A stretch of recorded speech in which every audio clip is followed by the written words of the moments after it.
Hello सबको और हाय सब, कैसे हो? मैं बिल्कुल ठीक हूँ आप लोगों की दुआ से। और होप है कि आप लोग भी बिल्कुल ठीक रहो।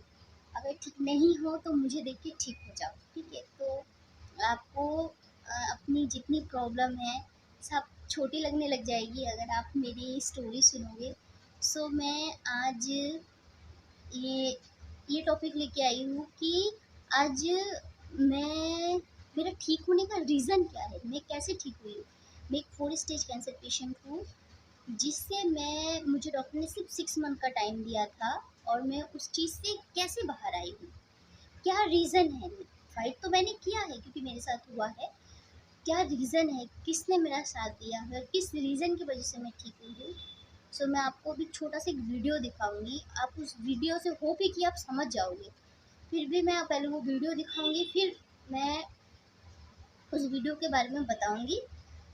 जो भी है बताऊंगी मैं, आप अभी देखना। मैं अभी बताती हूँ आपको किस रीजन से। एक छोटा सा वीडियो होगा, उसको गौर से देखना पहले।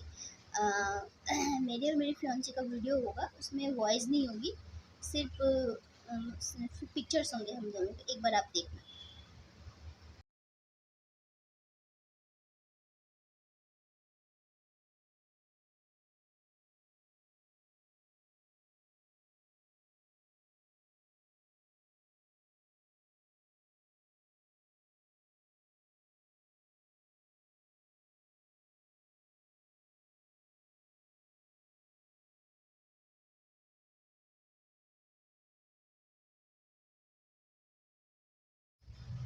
आपने वो वीडियो देखा, आपको उसमें देख के क्या समझ में आया?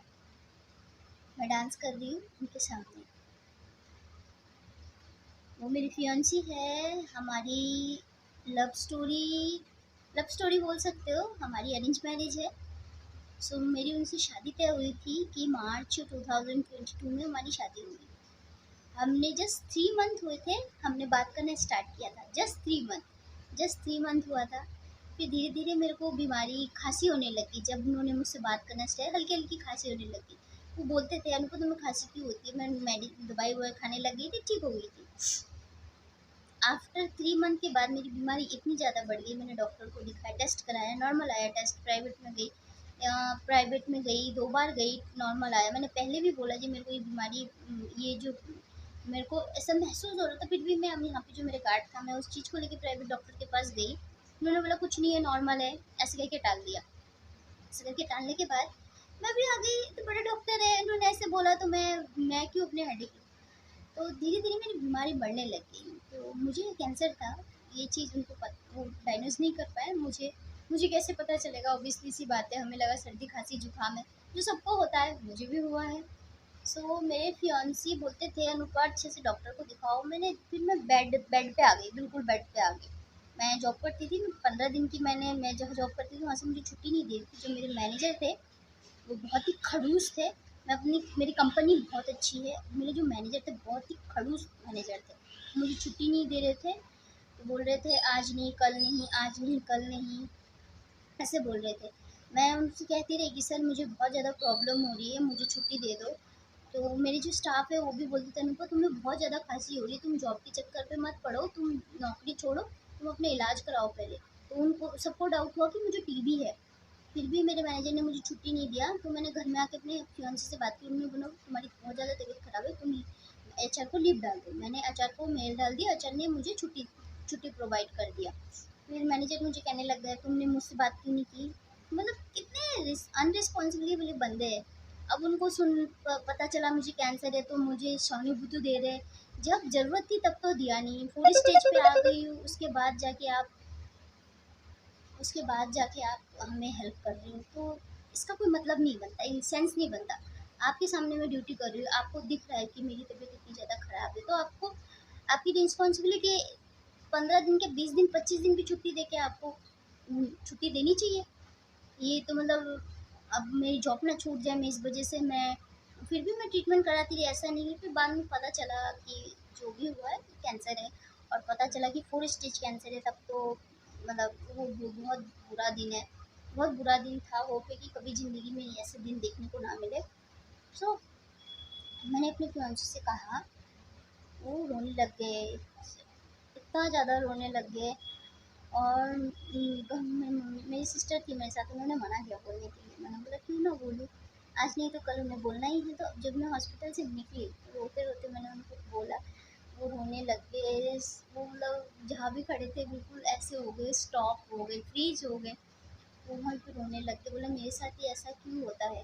तो मुझे मतलब उस टाइम तो कुछ समझ ही नहीं आ रहा था, पर उन्होंने मेरा साथ कभी नहीं छोड़ा, कभी नहीं। मैं अगर आज ठीक हुई हूँ, आपने वो वीडियो देखा होगा मेरा, मुझे सुबह उठ के मैं मम्मी काम पे चली जाती थी, मैं सुबह सोई रहती थी। जब शुरू-शुरू में मैं 1 महीने लीव पे थी, मैं जॉब नहीं करती थी उस टाइम, लीव पे मतलब घर पे ही थी मैं।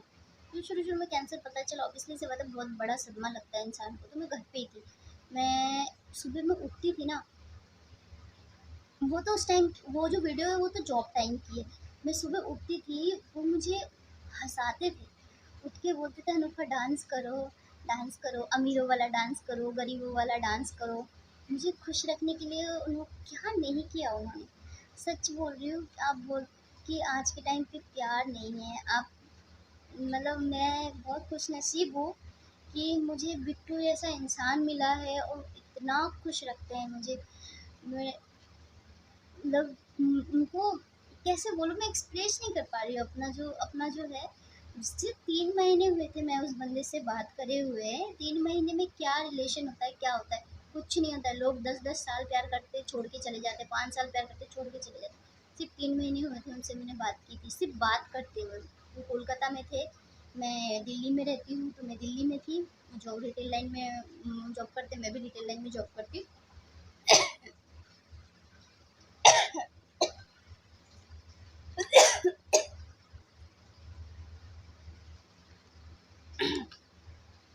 सो मुझे हंसाते रहते थे, हँसो, डांस करो। ऐसा कोई दिन नहीं जाता था, मेरे लिए गाना गाते थे, गिटार बजाते थे। मुझे गिटार बजाना नहीं आता था, फिर भी उनके पास गिटार था। सुबह उठ के मेरे लिए गिटार बजाते थे। इतनी खुशनसीब, मतलब मैं अगर फूड स्टेज कैंसर जैसी चीज़ से लड़ के अगर बाहर आई ना, मैं उन्हीं के ऊपर सारे सारे से उन्हीं को दूंगी। मतलब सारे क्रेडिट मैं बिट्टू को दूंगी कि वो मेरे लिए जैसे अलादीन का चिराग नहीं होता है, जादू का काम किया उन्होंने मेरे लिए। मैं तो सिर्फ सोच रही थी कि मेरे पास सिर्फ 4-5 महीने ही, डॉक्टर ने क्या दिया था 6 महीने। तो मैं सिर्फ गिनती थी अपने दिन, घर वालों से नहीं कहती थी क्योंकि उनको बुरा लगेगा। अंदर अंदर बहुत घुट घुट के रहती थी, बट जब वो हंसाने लगते थे ना, मैं सब कुछ भूल जाती थी। और उन्होंने बोला मुझे विश्वास है आपको कुछ नहीं होगा। और छोड़ना तो छोड़ो, उन्होंने कभी गलती से भी नहीं कहा, कभी गुस्सा करना। मेरे आईब्रो, मेरे पल के, मेरे बाल, मेरी बॉडी पे एक भी ऐसा कहीं पे नहीं था जो बाल थे मेरे चेहरे पे। मैं कैसी हो गई थी, देखने में एलियन जैसी लगती थी। उसका चेहरा देखती थी तो एलियन जैसा लगता था। जब मैं आईब्रो पेंसिल हटाती थी चेहरे पे से, बाल बाल चले गए थे। मुझे उनके बातों से इतनी ज़्यादा हिम्मत मिलती थी, मैं आपको एक्सप्लेन नहीं कर पाऊँगी। प्यार प्यार साल से नहीं होता है, प्यार इंसान के अंदर से होता है। आप सोचो 3 महीने क्या होता है यार, क्या कुछ नहीं होता है 3 महीने। वो छोड़ के तो जाना छोड़ो, मैंने उनसे फिर भी बोला कि बेटो आपकी लाइफ मेरे लिए अपनी लाइफ खराब मत करो, पता नहीं मेरी ज़िंदगी कितने दिन है। उन्होंने बोला उन्होंने सिर्फ एक ही बात बोला, देखो अगर ये चीज़ मुझे होता तो मुझे छोड़ के चले जाते। मुझे मतलब वो चीज़ इतना टच हुआ अंदर से, तो कैसे कैसे बताओ। प्यार में बहुत ताकत है, रियल में सच में प्यार में बहुत ताकत है। लोग अगर अलग भी हो जाते हैं ना, जैसे कुछ लोग बहुत प्यार करते हैं एक दूसरे से, तो कुछ लोग एक्सपायर हो जाते हैं, बट उनका प्यार कभी ख़त्म नहीं होता है। मैं उस खुश नसीब में से हूँ कि मैं आज आपके सामने बैठ के ये वीडियो बना रही हूँ। और मैं अपना ठीक होने का श्रेय पूरा बिट्टू को दूँगी, उन्हीं को दूँगी। क्योंकि वो जो मोमेंट है, आप एक एक नॉर्मल बंदा ऐसा नहीं करता है। मतलब लाइफ में कोई ऐसा बहुत रेयर होते हैं। आपको एक बताती हूँ, एक्सपीरियंस बताती हूँ मैं अपना। एम्स हॉस्पिटल में जब मैं जाती हूँ तो यंग एक बिल्कुल यंग यंग लोगों को आजकल ब्रेस्ट कैंसर हो रहा है, बच्चेदानी में कैंसर हो रहा है, कि पता नहीं कहाँ से हो रहा है, क्यों हो रहा है, इसका कोई रीज़न अभी तक डॉक्टर को 100% रीज़न मिला ही नहीं। आप मैं एक स्टोरी बताती हूँ, स्टोरी नहीं, रियल लाइफ की बात बता रही हूँ, कोई ऐसा नहीं किताबी बातें बता रही हूँ, रियल एक्सपीरियंस बता रही हूँ मैं अपना। शादी हुआ था, 1 साल हुआ था, तो उनको कैंसर डायग्नोज हुआ 1 साल बाद। अच्छी फैमिली से थे, मिडिल क्लास थे बट अच्छी फैमिली से बिलॉन्ग करते थे। इलाज हो रहा था, इलाज होते होते उनके हस्बैंड ने 1 साल उनका साथ दिया उन्होंने। मतलब आते थे, घर वाले आते थे, कभी मम्मी पापा भाई बहन सब आते थे, नई नई कपल शादी हुई। उनके हस्बैंड ने उन्हें छोड़ दी। आप सोचो, उनके हस्बैंड ने, उनके पति ने उन्हें छोड़ दिया, और बिट्टू के साथ मेरी सगाई भी नहीं हुई है। हम लोग बंगाली है, हम लोगों में सगाई नहीं होती है। शादी से 2-3 दिन पहले ही गोद भराई और रोका वगैरह होता है। वो होता है हम लोगों में, या हल्दी हल्दी चढ़ाते हैं या कपड़ा देते हैं, जैसे सोना चांदी दिया, पैसे दिए, कपड़े दिए। वो हमारे लिए एक पक्का रिश्ता होता है। जैसे आप लोग दिल्ली साइड के हो या पंजाब साइड का, आप लोगों में सगाई होती है, हमारे साइड नहीं होती है सगाई। हमारे में रिंग पहनाया जाता है, शादी के दिन पहनाया जाता है। तो हमारा शादी का ही प्लान था। अब सोचो, उन्होंने मेरा साथ कभी नहीं छोड़ा। साथ तो छोड़ो, उन्होंने ऐसे साथ दिया है ना कि जैसे मतलब उन्होंने ही मेरी ज़िंदगी बचाई है। मैं पूरा पूरा श्रेय उनको दूँगी। घरवालों ने तो बहुत किया, उनका तो उन्होंने तो मतलब उनके साथ तो कोई कंपेयर नहीं होता है।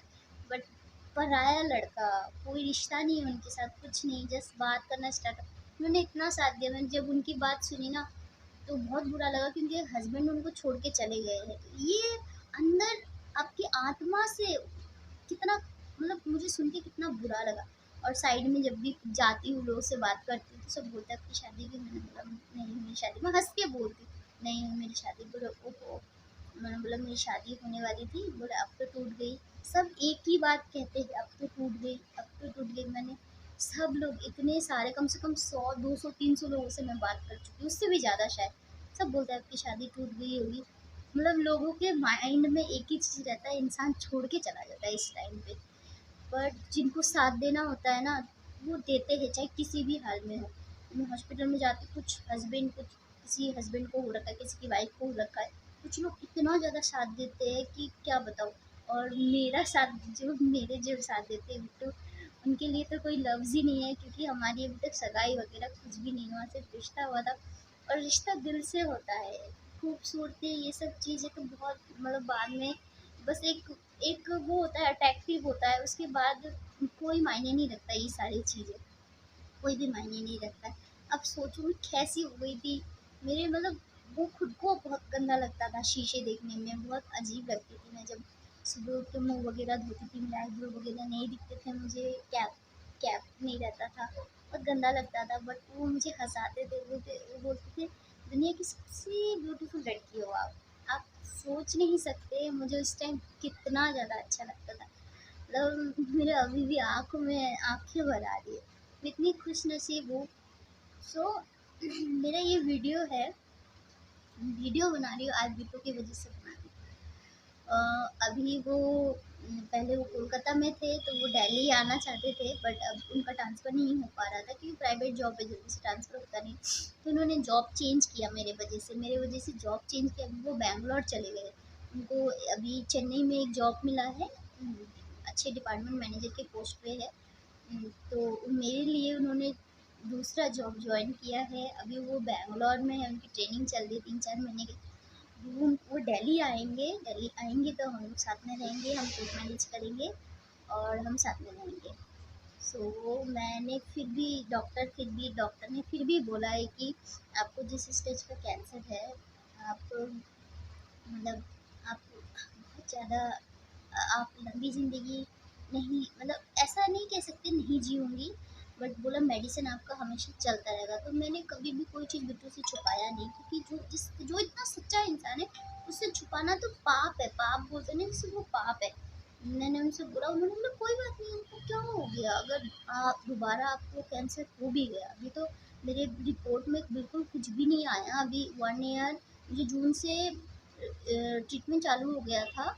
अभी भी मेरा कीमो चलते हैं, बट मेरा पैटी स्कैन का रिपोर्ट आया था। पैटी स्कैन मतलब बॉडी स्कैन होता है, उसे पैटी स्कैन कहते हैं। रिपोर्ट आया था, उसमें कुछ भी नहीं आया, 0% कैंसर आया। बट जो कैंसर है, कैंसर के सेल्स अगर बॉडी में कहीं पर भी रहता है तो वापस आने के बहुत ज़्यादा चांसेस होते हैं, और फूड स्टेज में तो बहुत ज़्यादा। मुझे फूड स्टेज कैंसर है, मुझे बॉडी के 5-6 जगह पे कैंसर है। बोन की हड्डी में है, ब्रेस्ट में है, लंग्स में है और राइट हैंड में है। तो 4-5 जगह पे है, तो इतना जगह ठीक होना, हाँ हो सकता है 1% लोगों का ठीक हो जाता है, तो मेरा भी ठीक हो जाए, छोड़ो ये सब बातें। सो मैं ये कह रही थी, ये सारी बातें मैंने उनको बोला, फिर भी उन्होंने बोला चुप रहो, कुछ नहीं होगा तुम्हें, कुछ नहीं होगा। हाँ ठीक है, मैं बहुत ज़्यादा उनको इमोशनल करती हूँ। मैं नहीं चाहती मैं मतलब इतनी सेल्फिश बनूँ कि हम मैं अपने चक्कर में उनकी ज़िंदगी बर्बाद करूँ। मतलब वो मेरे लिए इतना कर रहे, बहुत बड़ी बात है। फिर भी मैंने टाइम लिया है शादी में, अभी भी मे बी 8 से 9 10 1 ईयर लगा लो, अभी भी 1 ईयर के बाद ही मैं अगर शादी करूँगी तो उनसे करूँगी। तो मैं नहीं चाहती मेरी वजह से उनकी ज़िंदगी ख़राब हो। अगर मैं 1 डेढ़ साल हो गया है, मैं बिल्कुल ठीक हूँ और मुझे कोई परेशानी नहीं होती, कोई दिक्कत नहीं होता है, क्योंकि मुझे टाइमली मैं दवाई लगाती हूँ, कीमो चढ़ाती हूँ। बहुत सारे लोगों को कीमो का मतलब नहीं पता होगा, जिनको हुआ होगा या जिनके आसपास हुआ होगा उनको पता होगा, अदरवाइज़ नहीं पता होगा, जैसे हमें नहीं पता था क्या होता है। तो मैं आपको बताऊँ कि कीमो कैंसर की दवाई होती है, उसी से ही ठीक होते हैं हम। सो हम मेरा अभी टारगेट थेरेपी चल रहा है, उस वजह से मैं बिल्कुल ठीक हूँ और ऐसी हूँ। अभी मेरे बाल भी आ गए, तो मैं तो बॉयज़ जैसा लुक है और बहुत अच्छा लुक है, बहुत अच्छा लगता है मुझे। और बहुत बहुत सारे लोगों को नहीं पता होता ना, बोलते वाह बहुत प्रिटी लग रही हो। बहुत सारे लोगों को तो कोई देख के कह नहीं सकता है कि मुझे कैंसर है। मैं जब हॉस्पिटल में जाती हूँ ना, अपनी मम्मी को लेके जाती हूँ, तो झूठ कहना नहीं चाहिए ये बात, मैं सिस्टर को लेके जाती हूँ। डॉक्टर लोग उन्हें पेशेंट समझते हैं, मुझे नहीं समझते। सिर्फ मेरे घर वाले हंसते हैं, मतलब मुझ प्राउड करते हैं मेरे पे कि मेरी बच्ची लगती नहीं है बीमार है, और भगवान ऐसे ही रखे मुझे। तो ये सारी चीज़ें बिट्टू की वजह से है। सो बिट्टू मुझे बहुत प्यार करता है और मैं बिट्टू से बहुत प्यार करती हूँ। So I love you so much Bittu. इतना साथ देने के लिए थैंक यू। बहुत छोटा वर्ड है आपके लिए, बट इतना साथ देने के लिए आपको मैं हर जन्म में आपके साथ रहना चाहती हूँ। पता नहीं अगले जन्म मिले या ना मिले, बट हर जन्म रहना चाहती हूँ। और ये वीडियो ज़रूर देखना, और अच्छा लगे तो शेयर करना। और आपको बहुत सारी प्रॉब्लम आएगी, छोटी छोटी प्रॉब्लम में हर कोई एक दूसरे को छोड़ के भाग जाता है। एक बार मेरी ये वीडियो देख लेना, फिर अब मे बी आपको समझ में आएगा। मतलब आज के टाइम पे भी इतने अच्छे लोग हैं इस दुनिया में, बिलीव नहीं होता। और मैं सिर्फ अपने हस्बैंड के बारे मैं सिर्फ अपने फियांसे के बारे में नहीं बता रही हूँ, मैं अपने ससुराल के बारे में भी बता रही हूँ। मेरे सास ससुर अभी बने नहीं हैं, बट मैं उन्हें मम्मी पापा कहती हूँ। वो मेरे से बात करते हैं, बहुत अच्छे से बात करते हैं। उनकी सिस्टर है, वो भी बहुत अच्छे से भाभी भाभी कहती है, बहुत अच्छे से बात करती है। उनके बच्चे से बात कराती है। ये सारी चीज़ें क्यों है, रीज़न क्या है? सिर्फ बिट्टू की वजह से ही। मेरे होने वाले हस्बैंड का नाम बिट्टू है, उनकी वजह से है। तो मैं मतलब मेरे पास वर्ड नहीं है, मैं घुमा फिरा के शायद एक ही बात कर रही हूँ, और मेरे पास कोई वर्ड नहीं है उनके लिए। थैंक यू, बहुत छोटा वर्ड है। मैं थैंक यू बोल के उन्होंने जो मेरा साथ दिया है, मैं उनको शर्मिंदा नहीं करना चाहती हूँ। बस उनकी बहुत, मैं भगवान से एक ही चीज़ चाहती हूँ, मेरी जो लंबी ज़िंदगी हो और मैं उनके साथ जी के जीना चाहती हूँ। जी के सारे शौक पूरे करने चाहती हूँ, अपनी फैमिली बढ़ाना चाहती हूँ। और भगवान ने मुझे अभी तक ठीक रखा है, तो उम्मीद करती हूँ कि आगे भी ठीक रखेंगे। और मैं जहाँ तक हो सकता है मैं लड़ूंगी, फाइट करूंगी अपने लिए। और इतने अच्छे इंसान जब साथ में हैं तो फाइट तो ऑब्वियसली कर ही सकती हूँ। So thank you so much Bittu. Thank you नहीं बोलना चाहिए, फिर भी बोले thank you so much Bittu, आपने इतना साथ दिया है। कोई वर्ड नहीं है मेरे पास, मैं स्पीचलेस हूँ, बिल्कुल भी स्पीचलेस हो गई हूँ, मतलब कोई वर्ड नहीं है मेरे पास। फिर भी इतना साथ देने के लिए बहुत बहुत धन्यवाद। आपके जैसे हर हर लड़की को आपके जैसे पति मिले, हर एक लड़की को। मैं अंदर से तो स्ट्रांग थी, बट आपके आने से 200% स्ट्रांग हो गई हूँ, और इस जंग से मैं जीती हूँ। और होप है कि बहुत आगे भी जीतूँगी। अगर फिर से दोबारा ऐसे कोई प्रॉब्लम आए उसको भी फेस करूँगी। आप साथ में हो तो सब कुछ कर सकती हो। तो प्लीज़ आप लोग अगर हो सके तो कभी किसी का दिल मत दुखाना, साथ देना बुरे वक़्त में साथ देना। आपका साथ ज़रूर कोई ना कोई देगा, ज़रूर। I love you Bittu, bye. So अगर वीडियो मेरा अच्छा लगा हो तो प्लीज़ शेयर कर देना एंड सब्सक्राइब कर देना। मुझे बहुत अच्छा लगता है जब आप लोग मेरे वीडियो देखते हो, लाइक करते हो। सो बाय सबको, गुड नाइट, गुड नाइट।